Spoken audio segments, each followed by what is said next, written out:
For the first time in 45 years, I ate dinner alone on a Tuesday night and actually enjoyed it. My husband was visiting his sister. My kids were busy with their own families. And instead of feeling lonely or sorry for myself, I found myself savoring the quiet. I made exactly what I wanted to eat, listened to music I loved, and had the most peaceful, restorative evening I'd experienced in months. That moment marked a profound shift in my relationship with solitude. For decades, being alone felt like something to avoid, fix, or endure. I filled every quiet moment with television, phone calls, or busy work because silence felt uncomfortable, almost threatening. I had convinced myself that being alone meant being lonely, and that being lonely meant something was wrong with my life. But that Tuesday night, I discovered something our youth-obsessed, constantly connected culture doesn't want us to know. Solitude isn't the opposite of connection. It's the foundation of it. When you truly enjoy your own company, you stop seeking validation from others and start bringing your whole,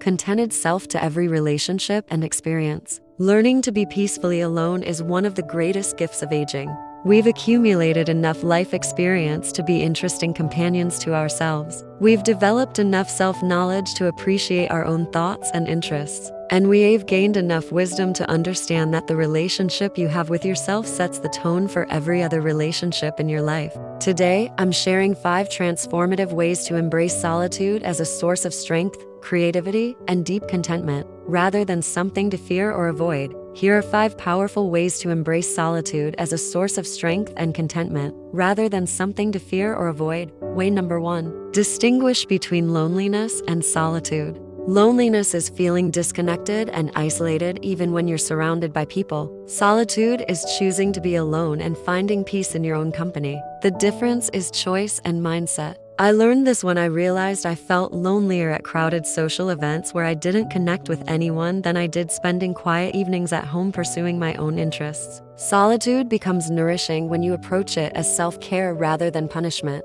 Way number 2. Create rituals that make alone time special. Transform ordinary solo activities into meaningful rituals. Instead of just eating dinner alone, set the table nicely, light a candle, and truly taste your food. Instead of randomly watching television, choose something that genuinely interests you and give it your full attention. When you treat yourself with the same care you'd show an honored guest, being alone becomes a form of self-respect rather than settling for less. Way number 3. Pursue interests that are purely yours. Use solitude to explore interests that don't require explanation or compromise. Maybe it's reading poetry, practicing watercolor, painting, listening to classical music, or working in your garden. These purely personal pursuits remind you that you have a rich inner life that doesn't depend on other people's participation or approval. I started learning Italian simply because I loved the sound of the language, and those quiet study sessions became some of my most cherished alone time. Way number 4.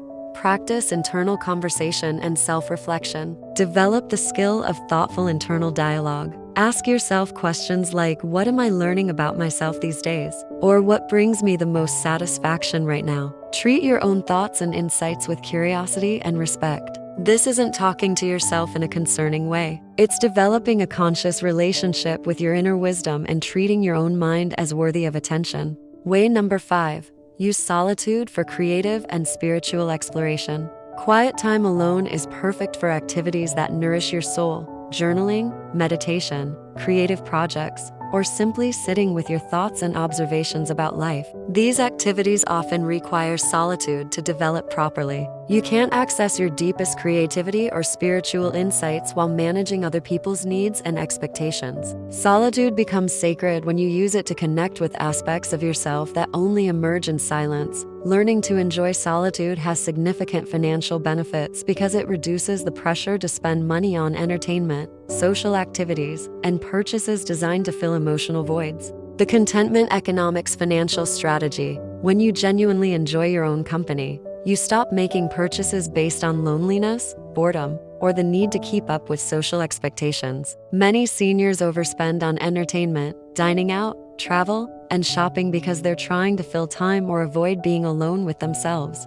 Cultivating satisfaction with simple, solitary pleasures dramatically reduces your entertainment and social spending while often increasing your life satisfaction. Reading library books, cooking meals you enjoy, working on hobby projects, and taking solo walks cost very little but provide deep contentment when approached with appreciation rather than resignation. My friend Eleanor's Solitude success story. Eleanor, now 74, was spending over $800 per month on activities designed to avoid being alone, expensive dinners out, costly hobby classes she didn't really enjoy, and impulse shopping trips to fill time. She realized she was spending money to avoid dealing with her discomfort about being by herself. Eleanor decided to deliberately cultivate appreciation for solo activities. She created a beautiful reading corner in her home, started cooking elaborate meals just for herself, and began watercolor painting in her garden. Her monthly entertainment spending dropped to under $200, while her satisfaction with daily life increased significantly. The money she saved allowed Eleanor to take one meaningful trip per year and build a substantial emergency fund, while her daily life became more peaceful and personally fulfilling. Practical solitude financial guidelines. Calculate how much you currently spend on activities designed to avoid being alone. Dining out when you don't want to cook for one, classes you attend for social contact rather than genuine interest, or purchases made to fill emotional emptiness. Invest a small portion of those savings in creating a more comfortable and inspiring home environment for enjoying solo time, comfortable seating for reading, good lighting for hobbies, or supplies for creative projects that genuinely interest you.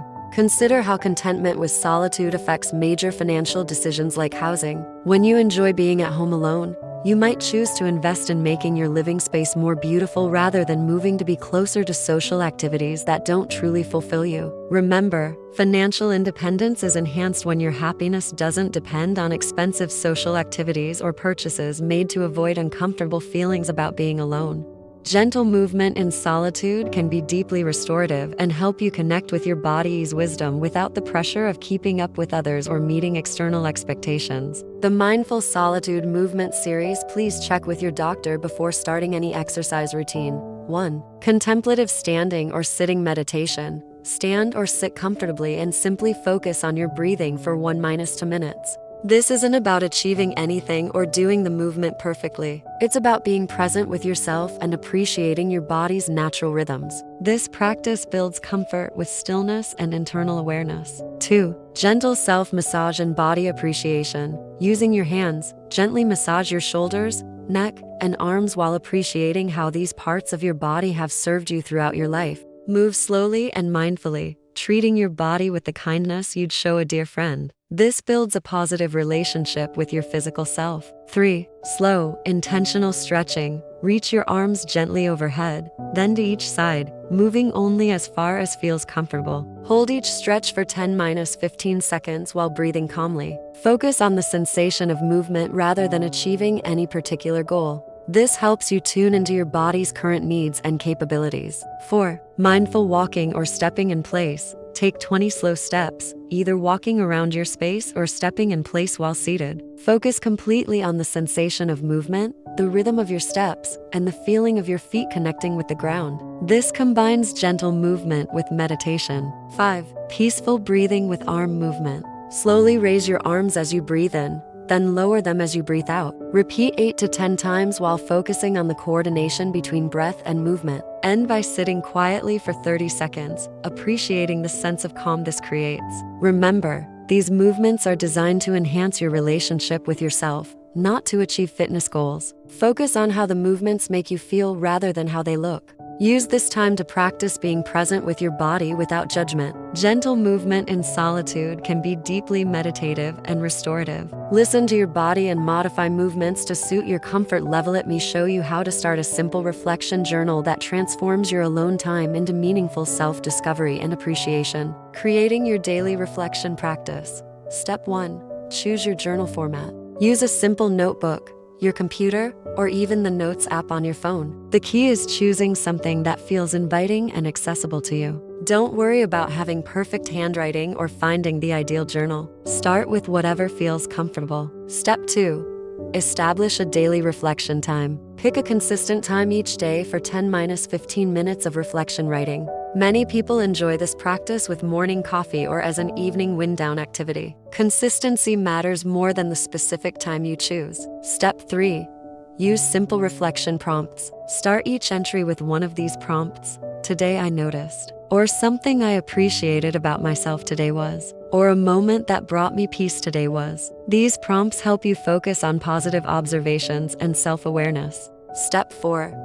Write about your solo experiences. Pay special attention to moments when you enjoyed being alone. What were you doing? How did it make you feel? What did you discover about yourself? This practice helps you recognize and appreciate the value of solitude in your life. Step 5. Include sensory and emotional details. Write about what you saw, heard, felt, and experienced, rather than just what you did. For example, instead of "I read for an hour," try "I enjoyed the quiet sound of pages turning and felt completely absorbed in the story." Rich details make your reflection more meaningful. Step 6. End with appreciation. Conclude each entry by noting one thing you appreciate about how you spent your time alone that day. This builds a positive association with solitude and helps you recognize its value in your life. The beautiful result: you'll develop a deeper appreciation for your own thoughts, experiences, and company. Your journal becomes a record of your growing wisdom and a reminder that you are genuinely good company for yourself. Your ability to find peace and contentment in solitude is a profound gift that can inspire others to develop a healthier relationship with being alone. The Solitude Wisdom Legacy Reflection. Think about this question. What have you learned about the value of being comfortable with yourself that you wish you could share with others who struggle with loneliness or fear of being alone? Your answer contains important wisdom about self-acceptance, inner peace, and the difference between being alone and being lonely. This understanding is particularly valuable for younger people who often fear solitude or try to fill every quiet moment with stimulation and distraction. 3 ways to share your solitude wisdom. 1. The peaceful presence modeling.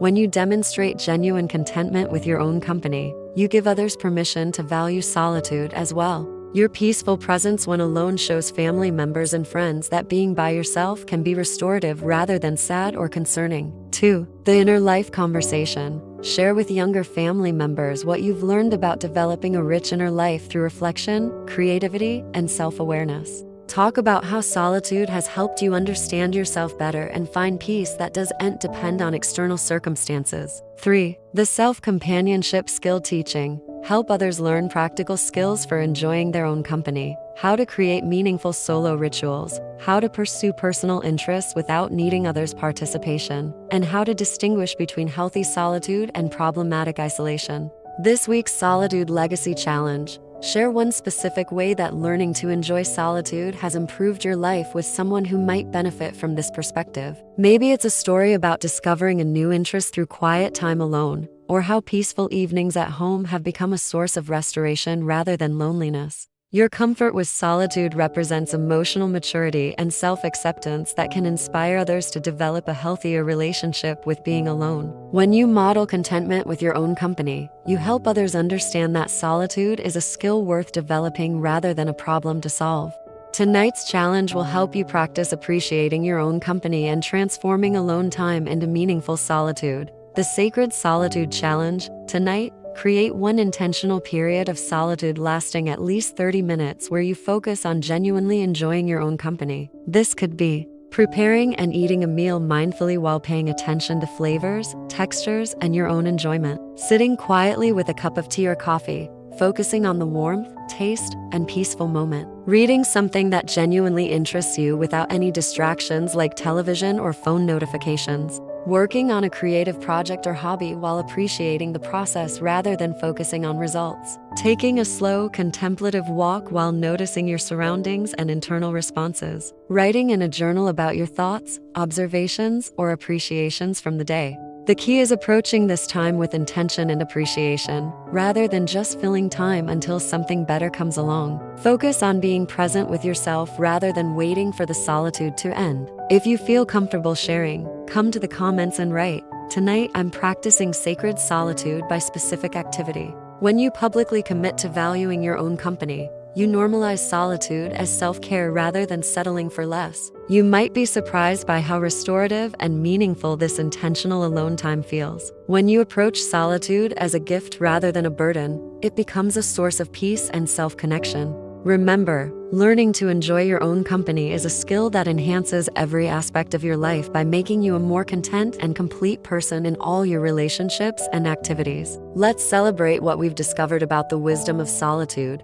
Being comfortable with your own company isn't a sign of antisocial behavior or sadness. It's a mark of emotional maturity and self-acceptance that allows you to bring your whole, contented self to every relationship and experience. Solitude becomes a source of strength when you approach it with intention and appreciation rather than resignation or fear. The quiet moments alone can become your most restorative and creative times when you learn to value your own thoughts, interests, and presence. Most importantly, when you genuinely enjoy being with yourself, you stop seeking validation from others and start contributing to relationships from a place of fullness rather than neediness. Your comfort with solitude makes you better company for others, not more isolated from them. If this message about finding peace in your own company resonated with you, please give it a thumbs up and share it with others who might benefit from seeing solitude as a gift rather than a problem to solve. Subscribe if you haven't already, because we are building a community of people who understand that inner peace is the foundation of all other happiness. Share one way you have learned to enjoy your own company or one activity you genuinely love doing alone in the comments below. Your example might help someone else discover the beauty of meaningful solitude. Remember, you are genuinely good company for yourself. Your thoughts are worth listening to, your interests are worth pursuing, and your presence is worth appreciating. The relationship you have with yourself sets the tone for every other relationship in your life. Until next week, embrace your own company, treasure quiet moments, and remember that solitude is not about being alone because you have to be. It's about being alone because you choose to be, and finding deep contentment in that choice, with appreciation for your journey toward inner peace.